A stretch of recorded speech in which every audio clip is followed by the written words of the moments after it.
pietiek rādīt priekš biezā slāņa, parādam priekš cilvēkiem. Volvo S60. Šis ir oriģinālais? Es domāju, ka oriģināls, jā. Vēl būtu labi viņam 2 izpūtēji, ja? Nezinu, uzrakstas komentārā, ir oriģināls vai nav oriģināls. Vai tas ir vienkārši Need for Speed. Peugeot 20. gada Peugeot mums ir, viņš ir dīzels, un viņam ir noskrējiens 160 un 20. gada mašīna. Nu, nav maziņš, bet... Un cik cena bija? Kāpēc? Miniveni parādījušies vairāk. Jā, uz šito minivenu īstenībā baigi daudz pieteikumu nāk. Galaxy 14. gada 9900. Ejam parādīšu Audi A7.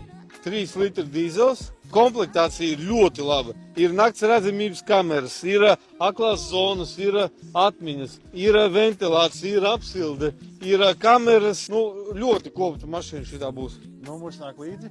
Pa 3000 eiro viņš nāk līdzi. Tas bija joks. Davai noreklamējam vēlreiz šito mašīnīti. Ja interesē kādam mans viedoklis, man viņa vizuāli ļoti patīk šitā mašīna. Vispār rakstat komentārus, ko jūs domājat par viņām. Ir kādam bijusi saskarsme ar šitajiem Jaguāriem.